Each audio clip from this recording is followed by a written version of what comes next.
Come with me to a magical place where being labeled the Pork Queen is a compliment, where being nice is just a way of life, and where all leaders of the free world must pass through.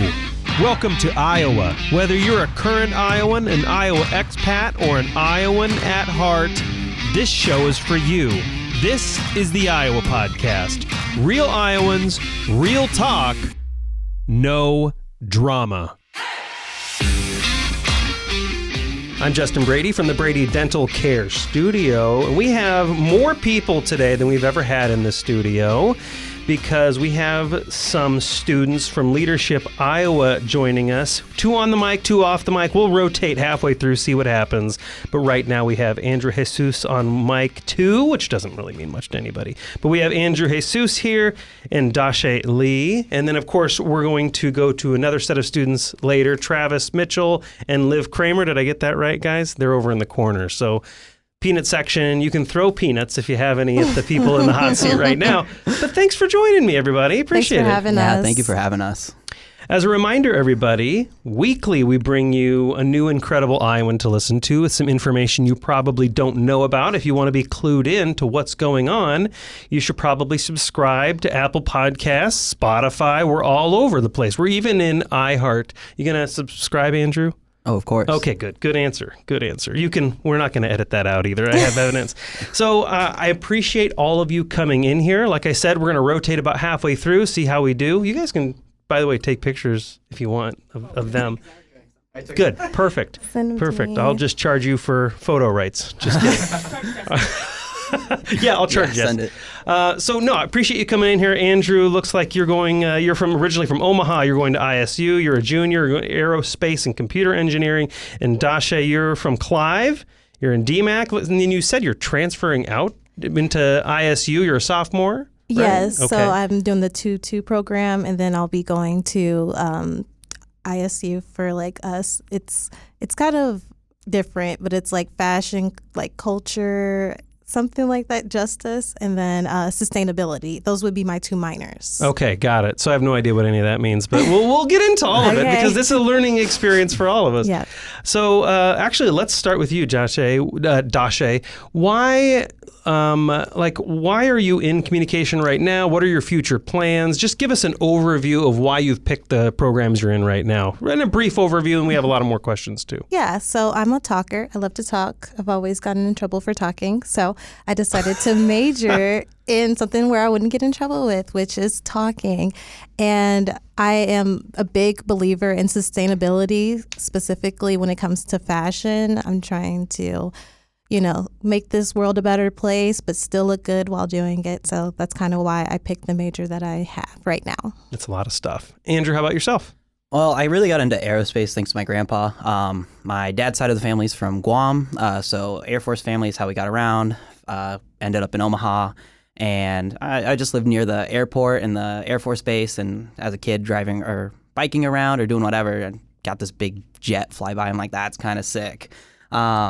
Eventually, it was competitive robotics that got me interested in STEM and engineering, and that's when I found out about Iowa State and decided to just live out those dreams. So Iowa State pulled you over from Omaha is what I'm hearing. Yeah, they're one of the few schools in the Midwest that offer an aerospace program, and a very prestigious one at that. My other 2 choices were actually Georgia Tech and Purdue, and there was just something about campus. The scholarships were great that it just made me fall in love, and now I truly feel Ames is my current home and where I'm supposed to be. So this is kind of going to be the topic today is like, why are you in Iowa? Because a lot of people want to understand what the next generation of workforce is. They want to understand, why are you here? Why are you in Iowa? Are you going to stay here? And what is, as far as like Iowa companies, what can they do to keep you here? Right? What does a workforce look like in Iowa? What does a workplace look like in Iowa that you want to be a part of? So that's basically the topic today. So Dashae, why don't we start with you on that topic? Are you going to stay in Iowa? Are you fairly certain, or are you going to leave and go somewhere else? Yeah, and there's no wrong answer, by the way, because Iowans want to actually know how you really feel. Because if you're just like saying, "Oh, of course I'll stay in Iowa," wink, wink, that doesn't help us, right? We want to know, how do we keep you here? Why are you leaving? Are you going to stay? What's attractive about the state? That kind of stuff. Mm-hmm. So I'm going to be completely honest. Des Moines is probably one of the prettiest, cleanest cities that I've experienced. I love Des Moines. I'm definitely going to stay. I recently got married Friday. Wow, congratulations. Yeah, thank you. And then you're here? Yeah. Education's important, everybody. I guess. Okay. But what I like about the city is there's just so many things that you can do, especially with sustainability as well. Like I've been on Instagram. I've been able to keep in touch with lots of different people. It's just like getting out there and finding those people. And they're here. You just have to look. So is it like a network kind of a thing? Like just the people in this state are kind of a draw? I heard clean, low crime. That's kind of, Iowans are familiar with that. Yeah, it's easy to find events. Like you can go on Facebook and you can find an event for almost anything, and they're usually low cost, and that's how you learn how to network. And like I said, I'm really into the fashion scene, so there's a lot of vendors that do stuff with clothing and stuff like that. So I love being around that type of area. So I wouldn't have thought of obviously I live here. And we moved back from Minneapolis. So obviously I've chosen to live here. But I wouldn't necessarily think of Iowa as being like a fashion center. I always think of finance and banking and ag, right? But I wouldn't necessarily think of fashion. So is there a big growing fashion movement in Iowa? Or is it more the nature of it's like remote work, so you can work here if you want to?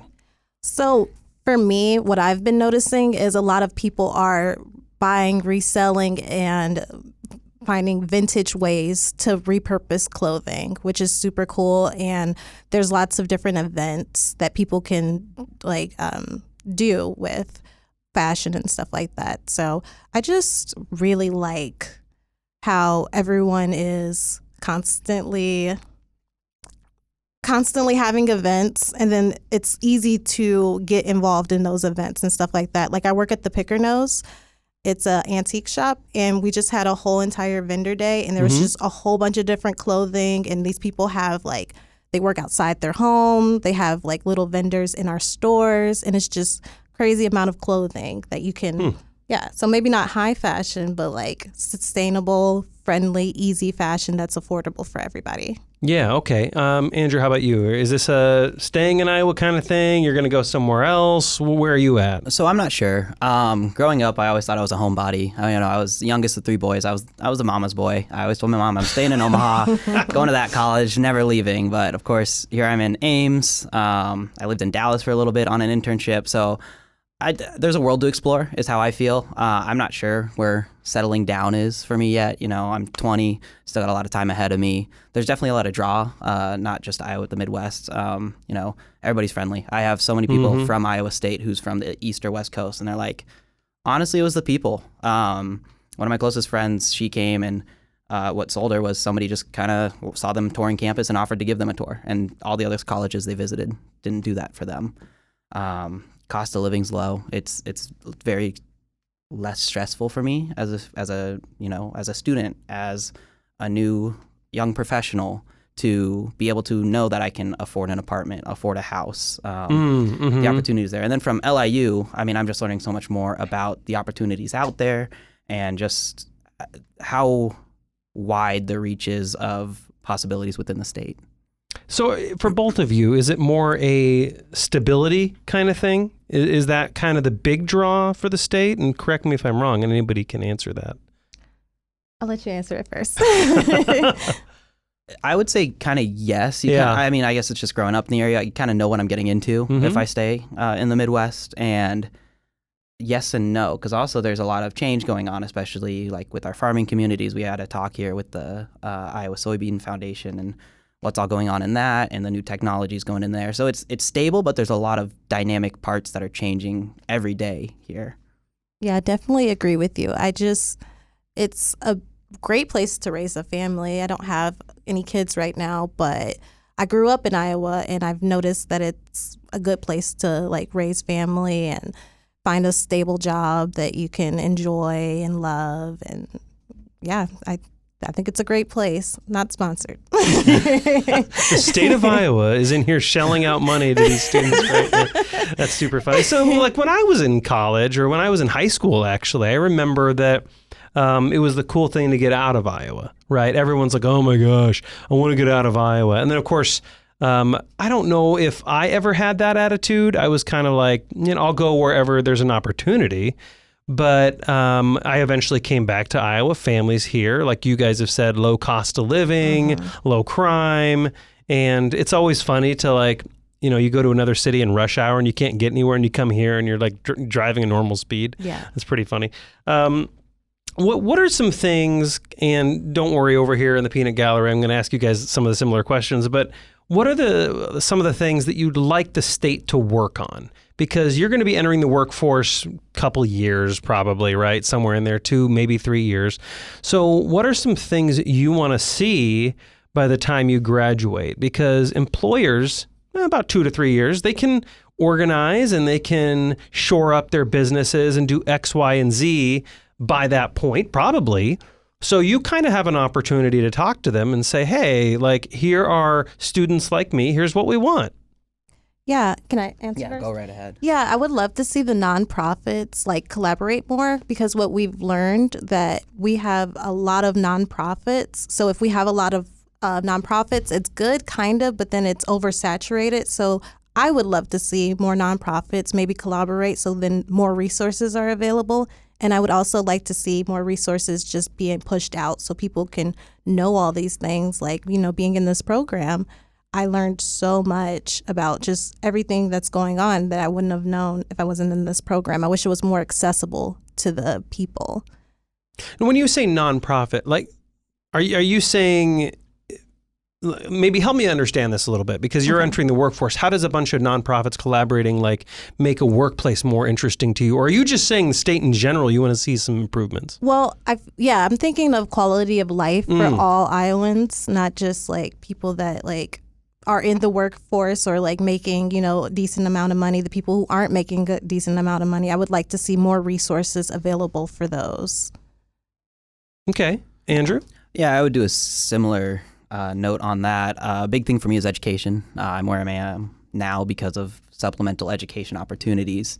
And I know there's a lot of incentive out there for nonprofits and other public schools and things like that to keep improving their education system. So if I was truly a place that I would want to settle down and raise a family in, I would just like to see it continue to try to become an epicenter of young education. So both of you are more like kind of being more general about it, right? You're both like, I'm not, because, I'm not sure if it's something that I want a specific employer to do, but the community in general, you want them to be focusing more on nonprofits, more on giving back to the community. Is that kind of? I think it's kind of, we might be on a servant leader high, servant leadership high. Maybe just a little. We did tour the Capitol recently. Can you get a little selfish for me, please? Yeah. I'll try my best. This. But no, it's really, it's that Midwestern just friendliness. You surround yourself with community and you want to do good to others because it'll be paid back into you.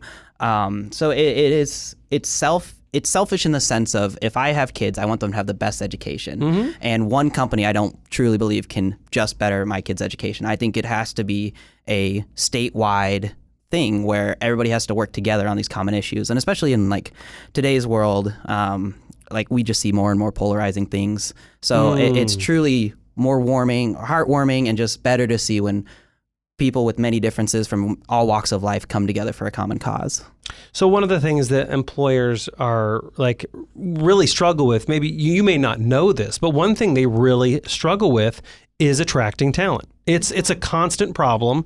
They constantly struggle with it. They always throw a lot of resources at it, and they usually feel, at least the hiring people and the CEOs I talk to, usually feel like they're getting nowhere. And so why do you think, like looking 2 to 3 years in the future, why are Iowa companies not going to be able to hire you? What do you think what do you think the challenge is going to be? And this is, no one can predict the future, right? But what would you think the challenge would be in a couple of years? Why would they struggle to retain talent like you? I think to an extent, ahead. I think to an extent it comes to be kind of the area we're in, just geography-wise. You look now, a lot of those sports like skiing, hiking, a lot of these kind of mountainous or more, those kind of, activities, recreational activities are really taking off, and more people are flocking to those areas like Colorado, Utah, just because it adds a bit more diversity. That's just kind of the biggest thought that comes out of my mind. It's something that's just hard to change because it's just where we are. Yeah, Dashae? I would like to see the culture change on how people interact with their employees in a sense, because the people we've been talking to, they have really amazing mission statements and stuff like that, but sometimes people aren't really happy with how their job is going. And I think it's important that they have open communication. They're actively making sure that their employees are being heard. And if we're sitting here having them do things that they don't really necessarily agree with, or they're not happy in their job, they're not going to want to stay. They're going to try to find something actively. So I think open communication is probably the biggest thing that employers need to do in order to keep us to stay, because most people don't want to have to look for a new job. But if you're constantly hiring out, or if you're constantly not giving those raises, or we're asking for what can I do to get that promotion, and you're like, oh, well, you're doing everything right, but and then it's something that doesn't make sense to us, and it's still not communicating right, then of course no one's going to want to stay at these jobs. So lack of communication. Of communication. Do you guys see that as students? People tend to ignore you a little bit, adults in the workforce? Yeah, I think at times. I guess for an example, back in Omaha, I run a nonprofit for robotics. We host some community teams out in Valley, Nebraska. And when we approach parents or other schools or organizations, our president's 23. We're still kids in their eyes, and so I don't think at times we're taken as seriously as I wish we would. Sure. No, that's really good. We'll switch gears here. We'll get Travis and Liv in here.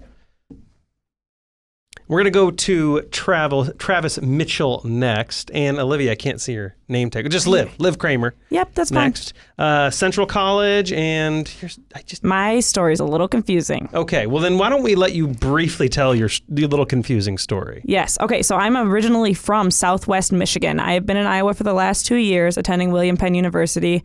I am on a women's golf scholarship, which is super fun. I am in a 3+2 engineering program, so I have one more year at William Penn before I head to Iowa State. I'm studying civil engineering and applied mathematics. So got it. Travis?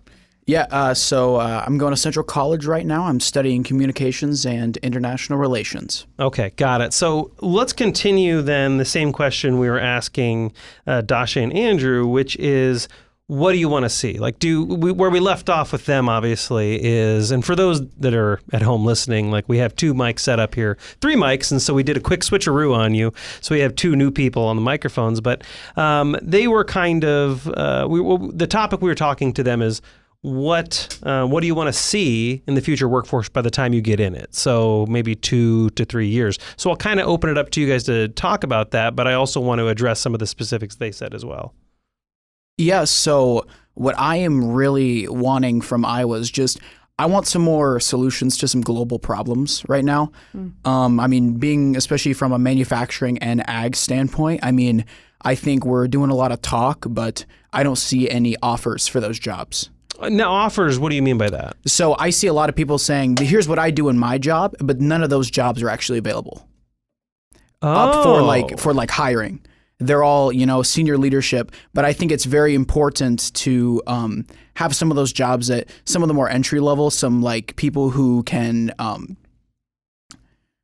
guess, represent a lot of these companies globally, because the more we can get the name of we are doing these things, this is a great thing we're doing globally to solve these problems, I think that really gets Iowa on the global map. Okay, got it. So you want to immediately contribute when you jump into the company, yes. Right? You don't want to just be... Now, do you think that's something, and I don't actually know the answer to this, but do you think that's something you need to work up to in the company, or right out the gate, do you want to be contributing in a big way? And what does that look like exactly? And, these aren't trick questions. I actually don't know the answer. Well, I think part of it is maybe working up to that a bit, but I think also it's important to know that the work you're doing is making a difference. I would very much love to have these companies say, what you're doing right here, this was directly used to affect these people or this group. Liv, any thoughts? Yeah, so I think piggybacking off of what Travis is saying, we as young professionals want to be able to have accountability and to have roles where we do feel like we are contributing something to the state, but we don't want to be micromanaged. And I think that's really important to acknowledge because coming into the workforce, we have our degrees, we don't really have much experience in what we are going into, but we do have our brains and we do have our innovation, which is super important because we want to see fresh minds with new ideas, because I think Iowa has a lot of elderly people and there's nothing wrong with that. I think another really big thing that we need to be doing is collaborating together, breaking that generational gap. So we've been talking a lot about how we create those essential relationships while still maintaining the respect for each other. So yeah, we want to be able to have that accountability without having to necessarily prove ourselves with facts, data, and years of work. Okay, so there's a little bit of an overlap here with what Dashae and Andrew were saying, which is not necessarily, how do I say this? There needs to be some communication on, well, first of all, you want meaningful work, which is interesting to hear, right? You want to contribute immediately. Yes. You don't want to do menial stuff that doesn't actually move the needle. You want to be tossed in there. You want to be given hard work and a lot of responsibility right out of the gate, which I don't think is unreasonable at all. But I'm also hearing, to kind of sum up what you said, Travis, is, and this is something Dashae said as well, which is, Andrew, you may have said it too, but I want to fully understand the impact my work has. And you want that open communication from your leadership to just, this is actually moving the needle. This is actually making some impact at the company. You want more communication. You want more responsibility. So I don't think that's unreasonable at all. Now, have you been, in your experience right now with Leadership Iowa, and maybe some of you are doing internships, and have you seen like there's kind of not that in the workforce? There's a problem with that? I think there isn't necessarily a problem, especially with us leaders, but the people that are less able to advocate for themselves and aren't as aware that they can advocate for themselves need to know that they have a support system. So people are selfish, right? We want to know what we're doing good, and we want to know that we're doing good. And it's hard for people to step aside and be selfless in that way and acknowledge, hey, you're doing awesome, and I really appreciate the work that you're doing, if someone isn't giving that back to them. So I think management in the state of Iowa, so far in my experience, has done a really good job. But we see, how much are we really retaining the youth? Not very much. So how are we supposed to know what's happening across different industries? Which Travis brought up, manufacturing. That's a really big part of Iowa, especially in agriculture. We need to bring in the leaders and help those leaders to foster relationships where people are feeling recognized, especially as young professionals. Now, earlier we were talking about, like, Andrew mentioned something about, like, we don't exactly have the mountains. We don't exactly have the ocean, right? No coast. So I'm assuming that, some of your friends have said that too. Like, we would like a little bit more, coasts or mountains. Is, for you both, the low crime, the low cost of living, is that enough of an incentive to keep you here in the state, or are you looking to leave? Well, I think, at least for me, like, that's kind of a huge incentive. I mean, to know that if I live somewhere in a city or in a rural area that I don't have to worry about, I'm going to get robbed or something horrible is going to happen or something like that. Like that doesn't have to be a constant worry for me. Whereas if I lived in a huge metropolitan area, I might have those thoughts just because it's not nearly as safe. So I think that's a huge thing to keep people here, especially because we were looking at housing prices, and compared to a lot of other cities, we're just way, way, way like lower costed in terms of housing, in terms of just cost of living. I mean, there's something, I don't remember exactly what the statistic was, but it's we're ranked in like the top 10 of like affordable metropolitan areas and things like that. Andrew's like throwing up. Are you doing gang signs over there, or what are you doing? Security. 12? We're 12. We're Okay, 12th. yeah. Yes. Des Moines is ranked 12th in most affordable cities. So I think that's a really big thing, just to keep people here, is low crime, and there's you don't need a ton of money to just start your life here. No. Okay. So, Liv, do you agree with this stuff? Personally, I don't care about money. I never have, and in no way am I rich. I want to be rich in experiences versus having a huge net worth. All right. So, are you leaving Iowa or staying then? That's a good question. I think you don't know, undecided. I am not undecided. I just want to be a well-rounded individual, and we've been speaking a lot about taking our leadership skills, going outside of the state of Iowa, and taking what we learn outside of the state and bringing it back. So that's something super important to acknowledge as well. We want the state to be well-rounded, which is seemingly difficult in a rural area where there isn't very much diversity. So I think that's where we are going to take initiative as leaders and go outside of the state, find new experiences, and bring them back and apply it. So I'm hearing that you might be on the fence. You might be leaving. You might not come back. Maybe you will come back. You're not entirely sure. Well, and I'm from Michigan, so... Yeah, right. Well, that's true. That's true. So we kind of stole you temporarily. Yes. Are you going back to Michigan when you graduate then? I don't think that I will. Oh, really? Okay. So why is that? I had an internship at Pella this summer, and they have just been an amazing company. They are very conforming with their young professionals, and they really foster... What do you mean by that? As a civil engineer working in a product-based industry, so windows and doors, what Pella Corp specializes in, is not something that you would see someone in my role doing. But I've talked a lot with them about forming a career that would be worthy of me to stay in the state of Iowa. And they have done really well at saying, you want this, we'll give you that. That's interesting. Yes. And obviously, I'm not super unreasonable. I'm not like, I want $1 million right off the bat.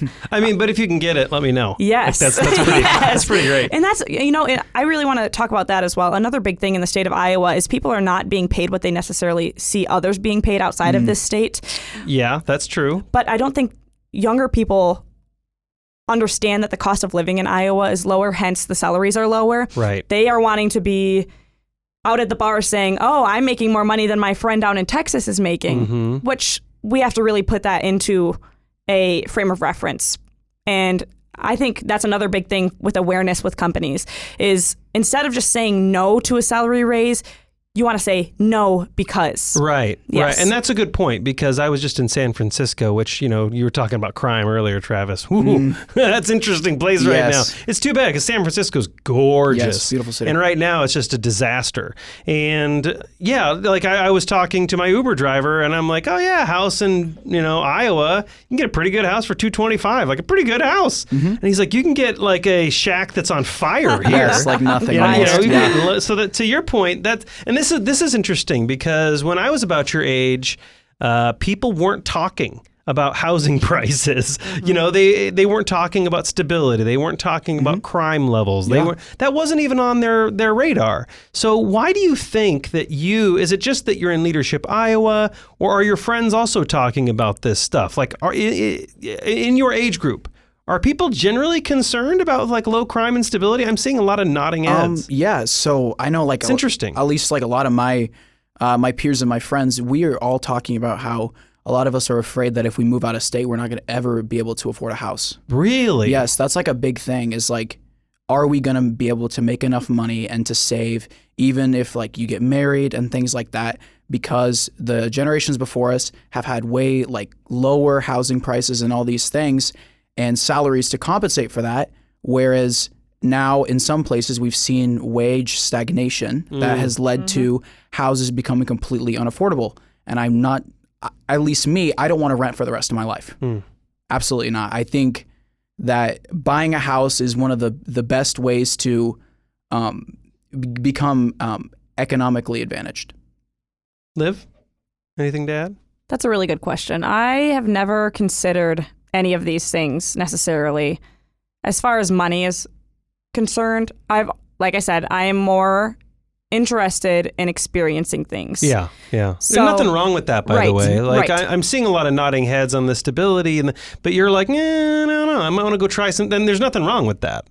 Yeah, I don't know. I don't really want to speak on this because I have no idea. So I'm not going to pretend that I know exactly what I'm talking about with the housing crisis. But yeah.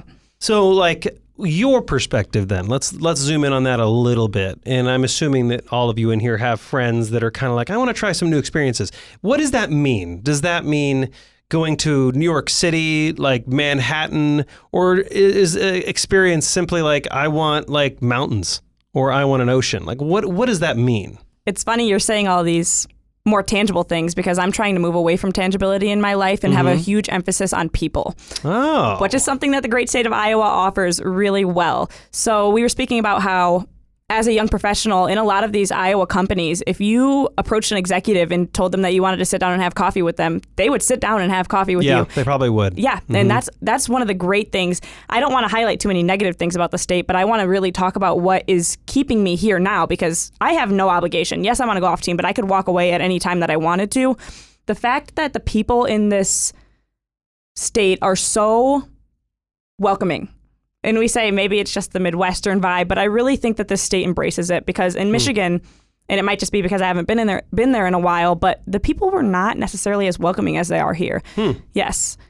And another big thing that I think the state is moving towards is diversity, equity, and inclusion, which is another big topic that we've been talking about at Leadership Iowa University, is how do we promote that more? I think the state is doing a fine job. That's good to hear. And it is interesting to hear the transition, right? It's interesting to hear more talk of stability. Dashae, you're already raising a family, it sounds like, or not raising a family, you're already married, so you're in a family now. Yeah, maybe raising a family is not the right word for it. She's like, hold up, don't rush things, my gosh. Don't tell Jesse we said that. Don't worry, this won't be recorded. And so it's interesting to hear the more of the stability and more of the future focus. Now, it's all of you aren't entirely sure what the next step is, and that's fine, but it is interesting to hear that dynamic because when I was in college and high school, that was not it was like, let's go to a cool city where there's cool stuff and lots of shows and big action. And not even live, you're not even really that way either. It's really interesting to see that. I guess let me ask a question. Did the state of the economy and the fact that it's probably not as good as it could be, and there's there's a ton of debt that's in the news a lot of student loan debt, a lot of credit card debt. We're even seeing a lot of baby boomers are having this debt they're trying to figure out what to do with now. Did a lot of the economic things that are happening kind of change your focus into I need to be more cautious and be more stable? Dashae and Andrew, if you guys can, if you want, just for the last minute, if you guys want to jump in on the mic with Travis and Liv, maybe just kind of squeeze you in there. Let's try that. Okay. But that way anybody can kind of pipe in. But did maybe not an incredible economy we're in right now, has that maybe shaped some of your decisions? This is really interesting that you say this, especially with the credit, because actually me, Andrew, and Travis, we were all looking at my credit score this morning. And I think something that we should say is that as young people, we have erased the stigma behind secrecy in finances. So what does that mean? We are not scared to talk about numbers anymore. We will tell our friends. I would gladly tell them how much I make an hour, what my credit score is, how much I owe. Yeah. Interesting. Yes. Really? Anybody else disagree with that? No. We're with me and all of my peers, we're very... Go ahead and get a little closer to that. There you go. With me and my peers, we're very clear with our wages and benefits that come with it because we just want to know what's the best for us. This is the selfishness. It's what's the best for me. That's okay. And my future. And I think the more we talk about it, the more we make it less taboo. The better the quality becomes for all people. It's that representation. Dashae, and get really close in there. There you go. I think too, it kind of puts pressure on the bosses and stuff because if she's making more than me, why is she making more than me and stuff like that? It shows kind of unity around the community and all the people that are together. Sure. That's a good place to leave it. I really appreciate the perspective. I appreciate all of you being in here. Thank you so much for coming on the Iowa podcast, everybody. I appreciate it. Thank you. Thanks for having us. Thank you. Thank you. And to my fellow Iowans, Iowa expats, and Iowans at heart, thanks for listening and subscribing to the Iowa podcast.